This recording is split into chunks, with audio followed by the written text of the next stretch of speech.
It's a city that never sleeps. Crime around every corner. Murders, corporate espionage, even simple theft.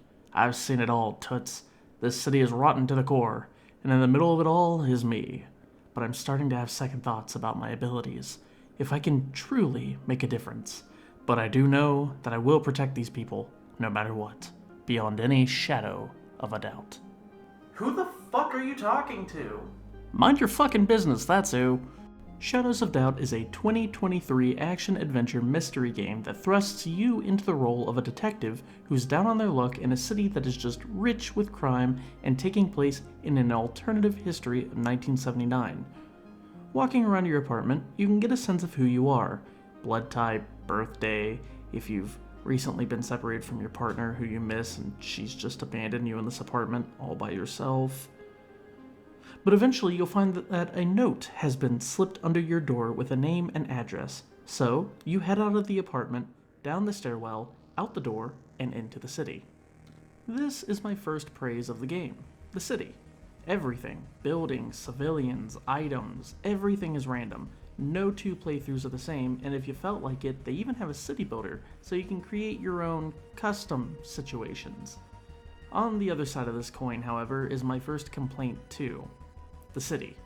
While great, it has some problems. Pop-in is really bad, the city builder feels archaic, the navigation is constantly fighting itself on where I need to go, and while I built my own city, my game crashed 4 times. It didn't save some of the changes I made to the city either, and it is heavily lacking in some basic quality of life improvements. Now with that out of the way, we enter the city of Garlia, my custom city for this video. Finding the address and the right apartment, we're met with a gruesome scene. Someone has been murdered, and it is our job to find the murderer. Armed with your notepad, your fingerprint scanner, and good old-fashioned detective work, you start to put together a case. This is my second praise for the game. I like working the crime scenes. Murders especially.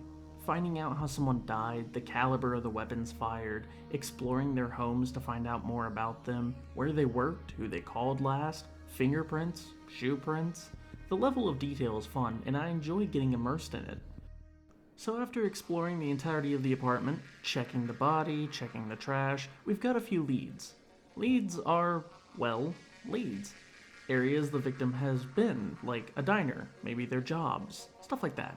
But be warned, just because the game points you in the right direction doesn't mean it'll do anything else for you.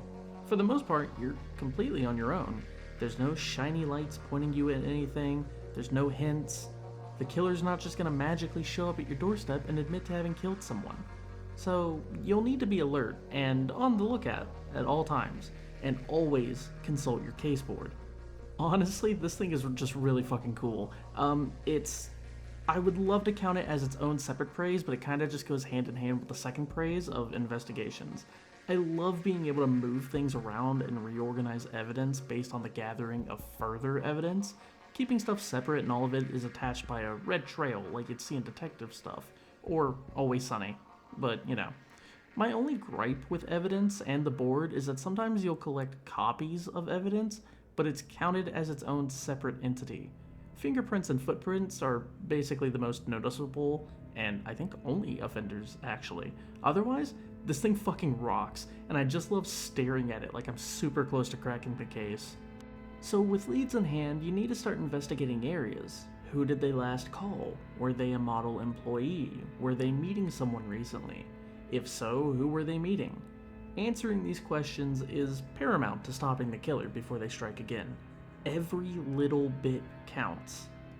So scour everything. The environment could have something to tell you. Trash to dig in for receipts, computers with emails and names, security cameras with footage of the victim. Maybe someone has seen something, so you should talk to civilians too. Everything is important, and no stone should be left unturned. Can't get into the office? Go through the vents. Can't get to the security room? Bribe an employee. It doesn't matter how. Your only objective is to solve the case. Fuck the rules. To help you do so, there's a myriad of items at your disposal. Handcuffs to arrest people, wedges to stop doors from being opened, trackers so you can keep an eye on a suspect, coins to distract people in certain situations, and combination hacks so you don't need to guess the code on doors, computers, safes, that type of thing. There's just a lot, and everything is useful in certain situations. But that's not all. In your travels in the city, you'll find sync discs. These act as upgrades. Things like getting additional inventory slots, taking away status effect debuffs permanently, getting more money from tasks, and these upgrades can be upgraded further to be more powerful and make you the ultimate detective in every way except actually being a detective. So it's been a while.